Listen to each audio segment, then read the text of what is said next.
Assalamualaikum warahmatullahi wabarakatuh. Alhamdulillahilladzi hadana li hadza wa ma kunna linahtadiya laula an hadanallah. Asyhadu an la ilaha illallah wa asyhadu anna Muhammadar Rasulullah. Amma ba'd. Pemirsa Sofyan Tsauri Channel dan juga Rumah Moderasi. Saya Sofyan Tsauri. Pada hari ini hari Ahad, saya kedatangan tamu yang istimewa, yang mana beliau telah menulis buku tentang internetistan. Karena kajian ini sangat penting, karena kelompok jihad adalah kelompok yang pertama kali diuntungkan dan kelompok yang pertama kali memanfaatkan berita-berita internet. Ketika mulai era milenium, munculnya internet dan lain sebagainya di awal 90 lalu sampai kepada puncaknya tahun 2000. Kelompok-kelompok ini justru memanfaatkan jaringan-jaringan internet untuk memperluas daripada pengaruhnya, memperluas fikrahnya, pemikirannya kepada dunia Islam pada saat itu. Sehingga dari situlah banyak yang muncul situs-situs internet yang kemudian mempropagandakan, menyebarluaskan paham daripada kelompok-kelompok Salafi jihadi. Dari situ muncullah kelompok-kelompok yang nanti terafiliasi dengan kelompok-kelompok Al-Qaeda, yaitu organisasi jihad yang pertama kali dibangun oleh Syekh Osama bin Laden rahimahullah, yang diawali terinspirasi oleh jihad di Afghanistan. Lalu bagaimana pengaruhnya terhadap Indonesia, lalu bagaimana terjadinya aksi-aksi terorisme yang kemudian puncaknya kelompok ini pada 2013-2014 mereka menjadikan media sosial sebagai daripada alat propaganda mereka untuk menyebarkan paham dan ideologi ini. Bagaimana kisah selanjutnya?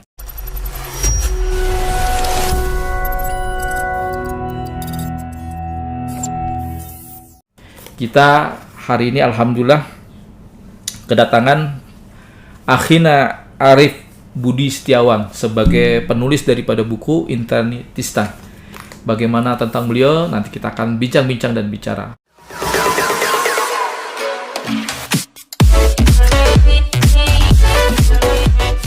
Assalamualaikum, Akhi Ustadz Arif. Saya biasa nyebutnya Arif Tuban.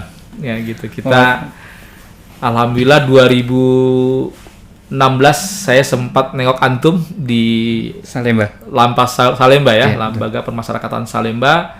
Waktu itu ketemu dengan Agus Martin alias Hasan, lalu ada ketemu dengan Fadli Sadama. Nah, disitulah saya pertama kali membesuk beliau, dan alhamdulillah sekarang beliau bersilaturahmi ke Rumah Moderasi untuk bincang-bincang. Ini ada buku karya beliau, ini layak dan saya rekomendasikan untuk bisa dibaca. Nanti kalau ingin membeli bukunya nanti bisa mungkin menghubungi daripada admin Rumah Moderasi atau Sofyan Tsauri Channel, atau juga bisa langsung kepada Akhi Arif Tuban.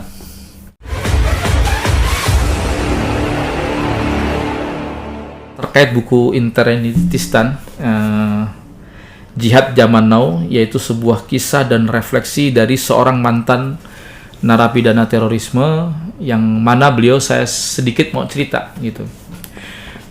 Sekitar era tahun 2008 terbentuklah forum At-Taubah yang berisikan para kelompok jihadis di seluruh Indonesia.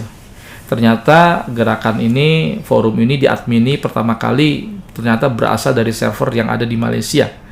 Tapi kemudian ternyata anggotanya banyak daripada orang-orang Indonesia. Disinyalir ya, Nurdin M. Top bahkan Imam Samudra ya sempat mengisi dan memberikan taujih dan beberapa materinya di situs-situs seperti ini.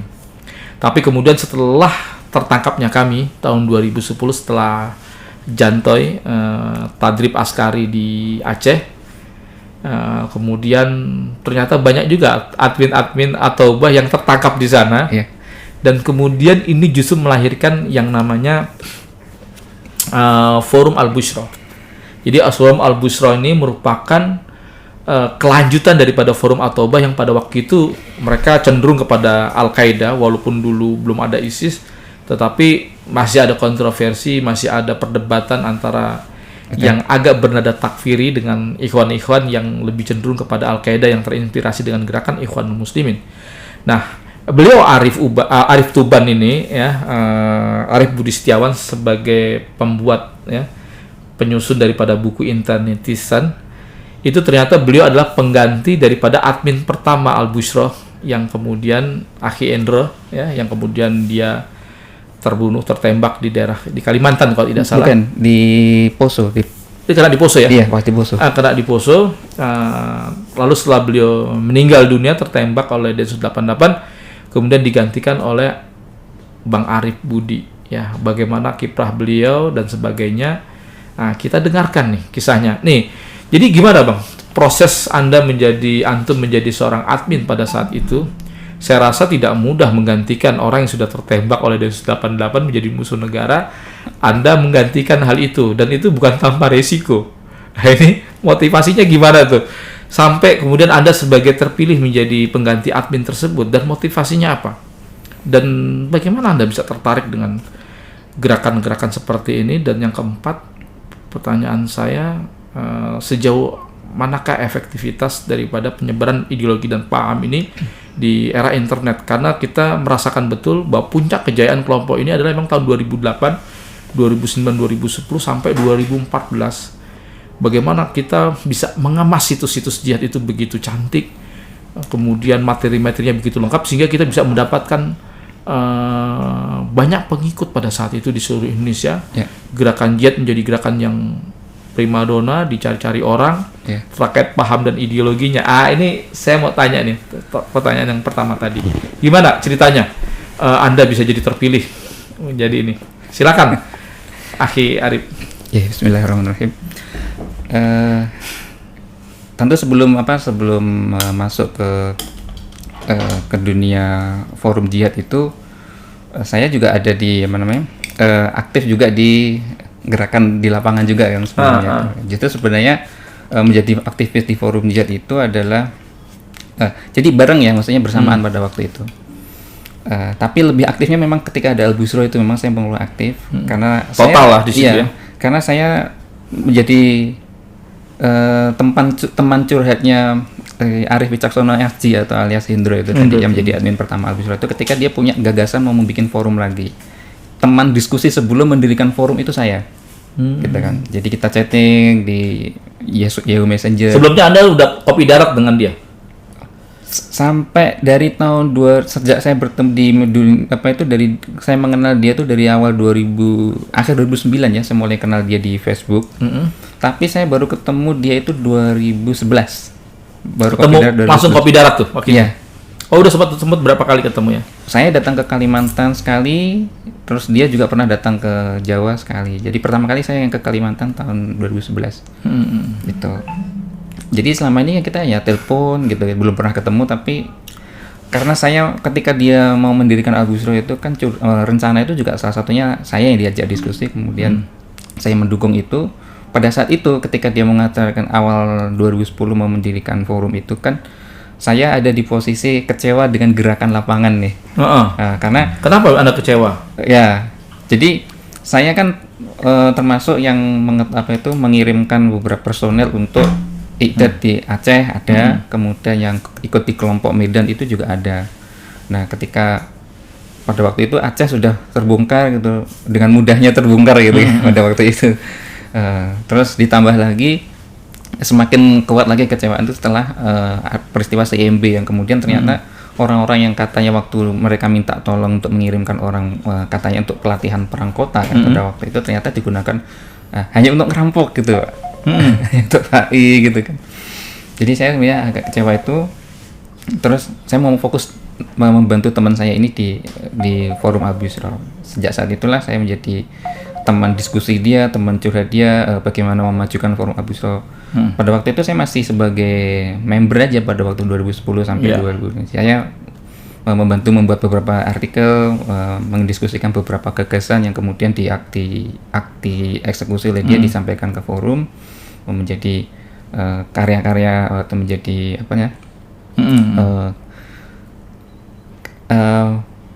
ya termasuk karya-karya di forum itu kan paling kan terjemahan artikel dari luar Inspire, negeri ya, seperti kayak itu, majalah. bagaimana mengkoordinasikan orang, membuat orang mau mengerjakan itu gitu.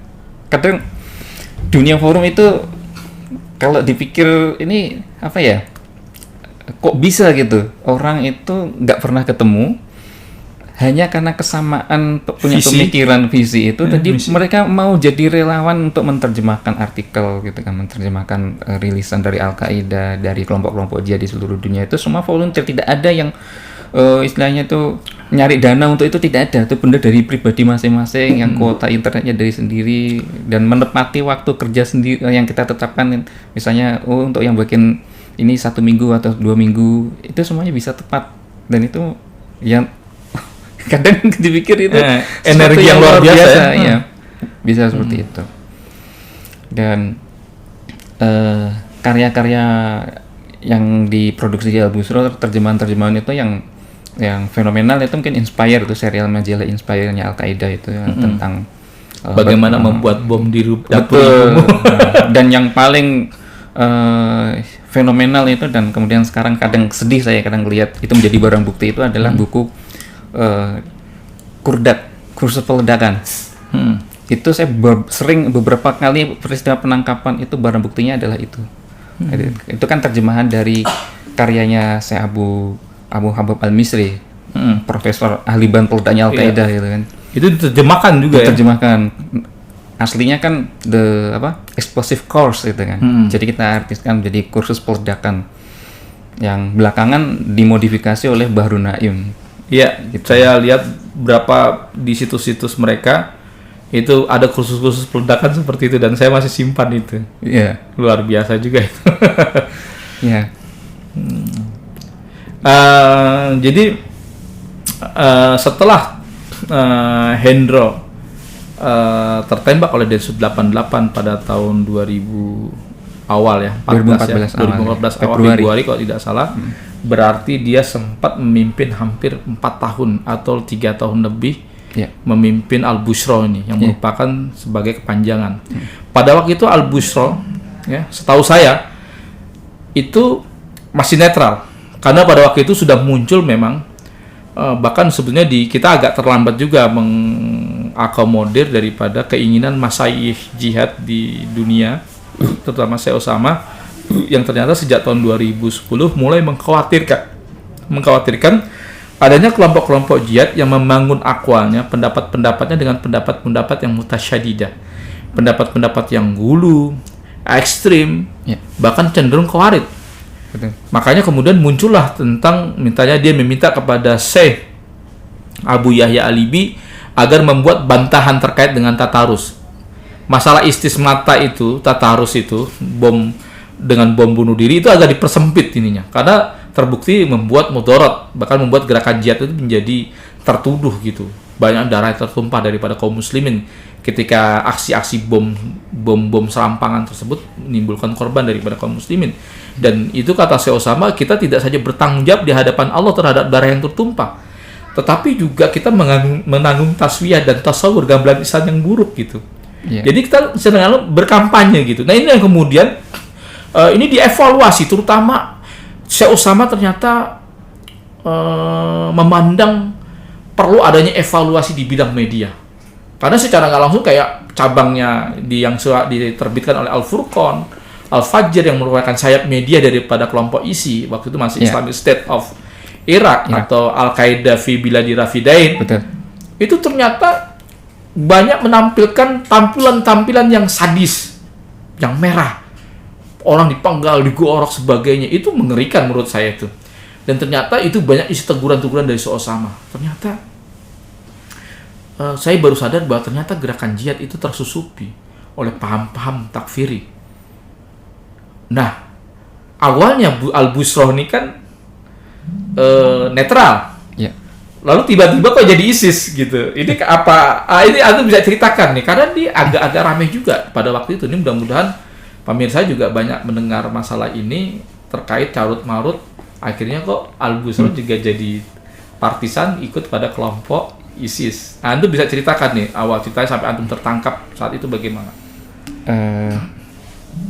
Jadi setelah Akhi Arif Wicaksono atau Hendro itu alias Hendro itu meninggal, sebelumnya ketika itu kan sudah DPO sudah lama dia sudah setahun itu di sana. Setahun dia udah DPO dia, nama dia udah muncul. Jadi dia sudah mengamanahkan bila terjadi sesuatu dengan saya, antum. Waktu itu dia udah tinggal di atas hutan. Iya, sudah naik turun gitu kadang naik turun. nggak bisa kontak gitu kan, berarti dia lagi di atas gitu waktu itu. Jadi bila terjadi sesuatu dengan saya, antum harus lanjutkan forum ini gitu kan. Antum udah dipesan begitu ya? Ada mana itu. Antum tahu resiko itu, antum juga akan dijadikan sasaran tembak tentunya kan gitu. Ya, saya tidak ada di lapangan. Oh waktu itu ya, karena antum nggak ada di lapangan ya? Iya, tidak ada di sana juga. Paling ujung-ujungnya ketangkap di rumah gitu. Iya, dan saya lebih khawatir, saya juga punya apa itu di dunianya, di aktivis lapangan juga, saya juga ada delik yang bisa menjerat saya gitu kan. Iya. Ya, karena tapi antum udah tahu resiko itu ya? Iya, sudah tahu. Jadi ya itu beresiko ditangkap, ini juga ditangkap ya sampai maksimal lah istilahnya itu. Saya berhenti juga belum tentu juga nggak ditangkap gitu kan. Iya. Pada waktu itu pikirnya begitu, jadi biarkanlah maksimal itu. Termasuk sudah apa ya, sudah siap untuk resiko itu pada waktu itu sebenarnya kan. Sudah paham bahwa akan seperti itu. Tapi kan itu amanah. Jadi kalau itu saya ingat bagaimana dia mendirikan itu, terus kalau tidak saya lanjutkan maka itu akan berhenti. Jadi saya merasa terbebani di situ. Dan banyak orang di belakang Al Busra ini mengharapkan Al Busra itu lanjut. Kalau saya bilang berhenti, bagaimana pada waktu itu? Nah, terkait kemudian belakangan agak condong ke ISIS gitu kan. Nah, jadi memang euforia ada ISIS itu kan, ya betul tadi bahwasanya di era Al Busra lah, di mana banyak pemikiran yang mutasyadidah itu, yang ekstrim itu mulai masuk. Sampai yang paling jadi favorit itu selalu rilisan dari Irak, betul itu. Rilisan dari Al-Qaeda fi Biladi Rafidain itu menjadi favorit. Karena dalam kampanye itu mereka tuh yang paling berhasil memukul musuh dengan aksi istihadiyahnya, dengan ini melawan Amerika di sana, satu-satunya bisa memberikan perlawanan yang sangat telak, itu lebih populer daripada Al-Qaeda Taliban pada waktu itu, lebih populer daripada Afghanistan pada waktu itu. Yeah. Nah, jadi kiblatnya kemudian ke sana. Kemudian apapun yang artikel atau rilis apa itu taujih dari siapa Abu Mus'ab Az-Zarqawi itu selalu kemudian dianggap menjadi lebih tepat, lebih patut untuk diikuti karena keberhasilan dia dalam memerangi Amerika pada waktu itu. Nah, sedangkan paham-paham beliau itu menganjurkan untuk istishad, memperbanyak amal istishadiyah itu kan paling sampai di beliau itu Abu Mus'ab Az-Zarqawi itu kan dijuluki nama Amir Istishadiyin, gitu kan, Amir Istishadiyin gitu kan, karena memang strategi utamanya itu selalu serangannya itu selalu istishadi, bunuh diri itu. Nah, persoalannya kan kemudian orang-orang di Indonesia itu kemudian ingin meniru itu, tapi musuhnya siapa? Nah, musuhnya siapa? Ingin sekali terinspirasi itu, tapi nyari musuhnya siapa? Maka artikel yang kemudian menjelaskan Togut, Ansor Togut itu menjadi makanan lanjutannya. Orang yang sudah terbakar api pengen melakukan jihad, kemudian nyari musuh nih, nyari musuh, dapatlah artikel-artikel dari terjemahan dari yang Ansor Togut dan sebagainya tuh, yang kemudian saya ingat kalau saya tidak salah peristiwa paling kontroversial aksi jihad kontroversial pertama kali di Indonesia itu adalah bom Mapolres Cirebon waktu sholat Jumat di masjid, aksinya pakai bom bunuh diri. Iya. Itu benar-benar ramai sekali di forum itu. Di kalau nggak salah 2011 oleh Sarif itu ya? Iya, Sarif itu. Itu ramai sekali di forum itu karena banyak yang mengecam. Kita oke lah untuk bahwa kita mempersiapkan, ada kubu yang bahwa kita ini mempersiapkan kekuatan untuk jihad itu iya, tapi kemudian melakukan serangan yang diserang ini gitu, di masjid itu salah, bagaimana tuh? Disitulah saya ngelihat kubu takfiri gitu kan, kubu yang takfiri yang pro dan kontra. Maka di dalam kelompok, di dalam forum itu setidaknya ada orang yang kubu yang sampai menghalalkan Togut dan Ansor Togut sebagai target, ada yang hanya membatasi itu gerakan jihad itu adalah hanya menyiapkan kekuatan, latihan gitu kan. Tapi tidak untuk melakukan penyerangan. Ada dua kubu itu di dalamnya. Sama-sama kuat tuh Gus waktu itu. Pada waktu itu sama-sama kuat. Tapi kemudian karena yang kubu ini sadis-sadis ya, kata-katanya tuh tajam-tajam, ini banyak yang kemudian yang kontra, ini banyak yang males gitu ya, mungkin nanggepi, lama-lama kalah. Lebih banyak orang yang pro itu. Ditambah lagi pada saat itu ada artikel tentang Diqbul Munfarid itu kan, aksi The Lone Wolf, kemudian aksi apa itu serigala sendiri itu seperti itu ya. Ada ditambah setelah itu ada bom buku, dilanjutkan dengan ada bom buku kan, setelah itu ada bom buku bahwa strategi Diqbul Munfarid itu pas nih kayak bom buku ini gitu pada waktu itu. Jadi kalau istilah lone wolf ya sejak saat itulah mulai dipopulerkan, dan salah satu yang mempopulerkan pertama kali adalah di forum Abu Yusra kita bahas tentang aksi itu, bahwa aksi yang sendirian itu lebih menakutkan dan tidak perlu banyak orang gitu. Lebih safety. Karena nggak terhubung dengan jaringan besar. Tapi ternyata kenyataannya kan nggak begitu. Iya. Ada yang danai, ada sebagainya. Pelakunya iya sendiri, tapi kan ada yang danai gitu. Terbaca juga trafficking keuangannya. Nah, jadi berawal dari situlah kemudian isi forum Abu Yusra itu akhirnya lebih dominan yang takfir itu, meskipun masih ada juga yang berusaha untuk netral gitu kan, berusaha untuk mengkelirkan lah, nggak gitu-gitu amat kali gitu kan. Tapi itu pun kalah ya dengan arus deras kelompok-kelompok takfiri yang berisik ini. Tapi cukup sebenarnya nggak banyak, tapi karena nyaring gitu aja. Betul. Nah, di antara personel di dalam jajaran relawan di dalam Abu Yusra itu kan banyak kepala nih, banyak orang. Nah, saya sebagai penggantinya Aki Hendro itu kan kita dulu komitmen bahwa namanya sih kita tidak pakai forum jihad, tapi forum Islam Abu Yusra. Jadi misi kami itu adalah harusnya seluruh kelompok jihad di seluruh dunia itu mendapatkan porsi yang sama. Kita tidak boleh memihak ke salah satu kelompok. Akan tetapi banyak relawan ini yang cenderung memilih berpihak karena ke ISIS, karena praktek udah mulai itu kampanye bahwa mereka itu menerapkan syariat Islam di wilayah yang dikuasai ini. Kemudian mereka mulai menjelekkan kelompok yang lain juga. Sudah mulai ada kelompok lain tidak seperti ini, di wilayah kekuasaannya hanya kami saja yang hanya ISIS saja yang menerapkan syariat Islam, sehingga kabar-kabar itu juga mempengaruhi kami itu, para teman-teman di relawan itu melihat ini setelah mendapatkan wilayah yang menerapkan syariat Islam yang kemudian ini nih, yang satunya enggak. Nah, bagi kita tidak pernah berpikir bahwa itu bisa jadi karena memang yang kelompok yang lainnya tuh tidak punya media segencar kelompok ini gitu kan. Karena ISIS punya model tadi yang warisannya Irak itu yang sudah sangat begitu terkenalnya di kalangan Al-Furqan itu. Maka Al-Fajr. Ya, jadi dari situlah mulai ini beberapa ini postingan sebenarnya masih sempat terkendali ya pada waktu itu ya, tapi ketika mulai ada condong itu, yang kubu pro Al-Qaeda juga membuat yang seperti itu juga, akhirnya sempat ada pesan. Dan kita sempat karena saya sebagai amir lah pada waktu itu ya, sebagai amin pihak pro Al-Qaeda yang kemudian waktu itu mengatasnamakan, memang kebetulan orang Indonesia, amir dia jadi adminnya Sautul Jihad Nusantara. Sautul Jihad Nusantara kan GMF sub bahasa Melayu.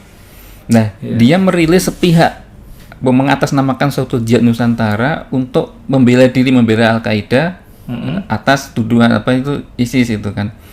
Jadi kan kami inginnya masih ingin netral. Nah, kubu yang ini akhirnya malah mulailah goncang gitu. Jadi kalau tidak menyatakan dukungan ke salah satu, kami nggak mau kerja lagi nih, nggak mau membantu di Abu Yusra lagi gitu. Takut kehilangan SDM ya, apalagi angin pada saat itu lebih pro ke ISIS kan gitu. Betul. Jadi mau nggak mau akhirnya ya sudah. Nah, tapi nggak lama kan, dari Februari kan saya ditangkap itu Juni ya 2014. Jadi antum cuma ada 4 bulan doang dong menjabat itu. Dan cukup ramai karena pada waktu itu juga rilisannya MIT yang perangilah tentara setan itu itu udah tertahan 1 tahun di GMF karena nggak dirilisnya karena tidak sesuai dengan standar mereka. Katanya begitu. Iya. Padahal sebetulnya MIT ini baiatnya kepada ISIS. Sedangkan GIMF itu masih ke Al-Qaeda. Waktu itu belum. Pada waktu rilis itu akhirnya dirilis kan sama GMF. Waktu itu belum baiat kepada ISIS. Dia baiat itu kan menjelang saya ditangkap dan terjadinya baiat itu setelah saya ditangkap. Jadi gini, itu ceritanya Perangilah Tentara Setan itu kan nggak salah dia rilis di bulan Maret. Itu karena saya sebagai amir di Al-Bushra berkirim surat kepada GMF kan selalu dikembalikan karena tidak memenuhi syarat. Tidak memenuhi syaratnya itu apa? Dia harus ada kualitas video, kemudian terjemahan Inggris apanya aku masih ini kurang, ada kekurangan lah secara kualitas, secara teknis itu mereka masih kurang. Tapi saya bilang ke mereka bahwa kami ini terbatas SDM. Kalau antum GMF ingin menetapkan syarat sebagaimana syarat untuk kelompok jihad yang lain yang sudah jauh lebih baik SDM dan sebagainya, tentu itu tidak elok.